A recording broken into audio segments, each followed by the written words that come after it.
Shalom, selamat pagi. Sate pagi hari ini bertemakan bersiaplah untuk bertemu dengan Allahmu. Karya Pendeta Dr. Andar Ismail. Dari seri buku Selamat Panjang Umur, terbitan BPK Gunung Mulia. Apakah dua peristiwa yang paling besar dampaknya dalam hidup seseorang? Jawabannya adalah kelahiran dan kematian. Karena kelahiranlah, maka kita ada di dunia, belajar dan bekerja, melakukan ini dan itu, menjadi begini dan begitu. Kalau dulu kita tidak dilahirkan, saat ini kita tidak ada dan tidak sedang mendengar firman ini. Sejajar dengan itu, karena kematianlah, maka kita tidak akan ada lagi di dunia. Tidak bisa belajar dan bekerja lagi. Tidak bisa melakukan ini dan itu. Tidak bisa lagi menjadi begini dan begitu. Kelahiran dan kematian begitu drastis dampaknya bagi kita. Namun antara keduanya ada perbedaan yang begitu besar. Kelahiran ada di belakang kita. Kita tidak dapat berbuat apa-apa untuk memberi arti pada kelahiran kita.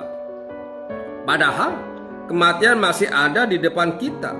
Kita masih dapat berbuat sesuatu untuk memberi arti pada kematian kita. Maksudnya, dalam keadaan bagaimana kita meninggal dan sikap serta perasaan-perasaan apa kita meninggal? Pernahkah Anda membayangkan perasaan-perasaan yang akan ada dalam hati dan pikiran beberapa minggu, beberapa hari, dan beberapa jam sebelum Anda meninggal? Kita tidak mempunyai pengalaman meninggal dunia, tetapi pada suatu hari kelak kita pasti akan mengalaminya. Itu berarti kita perlu mengantisipasinya, dan dengan kata lain kita perlu mempersiapkannya. Mungkin ada orang yang berkata, untuk apa menyiapkan kematian? Kalau memang waktunya mati, ya mati. Atau mungkin orang lain berkata, saya tidak perlu menyiapkan kematian. Sembarang waktu Tuhan panggil, saya siap. Kedua ucapan itu menunjukkan sikap menganggap enteng atau mengecilkan peristiwa kematian. Padahal kematian berimplikasi dua kejadian yang sangat besar. Implikasi pertama adalah bahwa kita akan meninggalkan segala sesuatu yang ada pada kita. Kita akan meninggalkan sanak keluarga, kerabat, dan sahabat kita. Semua pekerjaan Tuhan, semua kedudukan kita, semua harta benda kita, dan sebagainya. Untuk selama-lamanya kita akan pergi dari rumah kita, kota kita, negeri kita, bahkan dunia kita. Perpisahan itu begitu total dan drastis. Jangan kita mengira bahwa perpisahan itu akan terjadi dengan mudah. Coba, pernahkah Anda pikirkan siapa yang Anda kehendaki berada di dekat Anda pada jam-jam terakhir hidup Anda? Apa yang hendak Anda katakan kepada mereka? Mungkin Anda menghendaki orang yang kepadanya Anda sangat berterima kasih, sehingga Anda mengucapkan terima kasih sebagai kata-kata terakhir. Atau mungkin Anda menghendaki orang yang Anda benci selama ini, lalu kesempatan terakhir ini hendak Anda gunakan untuk meminta maaf dari dia. Atau barangkali juga sebaliknya, yaitu memaafkan dia. Sebelum kita pergi ada utang-utang yang perlu dilunasi. Utang terima kasih, utang minta maaf, utang memaafkan atau lainnya. Makanya pula Anda menilai hidup yang akan Anda akhiri ini. Harimau mati meninggalkan belang, gajah mati meninggalkan gading. Artinya, orang dikenang dari perbuatannya semasa hidupnya. Apa yang Anda tinggalkan, belang atau gading? Apa sumbangsi Anda yang begitu berguna bagi dunia? Setiap petani yang buta huruf dapat menilai dirinya berguna. Saya telah menanam pohon melinjo tempat burung-burung hinggap. Ada perasaan Anda dalam menilai hidup yang akan Anda akhiri ini. Apa Anda menilai hidup Anda berguna? Berguna untuk siapa? Dan dalam hal apa? Apa Anda merasa menyesal, lega, kecewa, sedih, puas, bersyukur, hati-hati, sia-sia, malu, atau apa?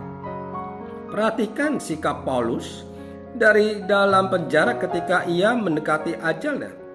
Saat kematianku sudah dekat, aku telah mengakhiri pertandingan yang baik. Aku telah mencapai garis akhir dan aku telah memelihara iman. 2 Timotius pasal 4 ayat 6 sampai dengan 7. Implikasi kedua adalah bahwa kita akan pergi menghadap Tuhan. Bagaimana perasaan Anda? Takut? Girang? Sungkan? Seram? Ragu-ragu? Malu? Ngeri? Senang? Atau apa? Apa yang akan Anda perbuat begitu bertemu dengan Tuhan? Apa kalimat Anda yang pertama kepada Tuhan? Apa gambaran Anda tentang reaksi Tuhan begitu Ia melihat Anda? Apa Tuhan akan melotot, cemberut, tersenyum, buang muka, memarahi, menyambut, menolak, merangkul, atau apa? Perhatikan perasaan Paulus. Sekarang telah tersedia bagiku mahkota kebenaran yang akan dikaruniakan kepadaku oleh Tuhan. Kematian mengubah seluruh keberadaan kita. Kita dicabut dari dunia ini lalu ditaruh di dunia orang lain. Oleh karena itu berbagai perasaan dan pikiran akan muncul dan saling bercampur dalam diri kita pada hari-hari dan jam-jam terakhir kita. Banyak orang tidak mampu mengolah segala perasaan dan pikiran itu, sehingga hari-hari terakhirnya merupakan krisis ketegangan dan kecemasan. Lebih berguna bila sejak sekarang, selagi masih segar bugar, kita mulai memperhitungkan dan mengolah segala perasaan dan pikiran kita. Dengan kata lain, mulai menyiapkan diri menghadapi kematian.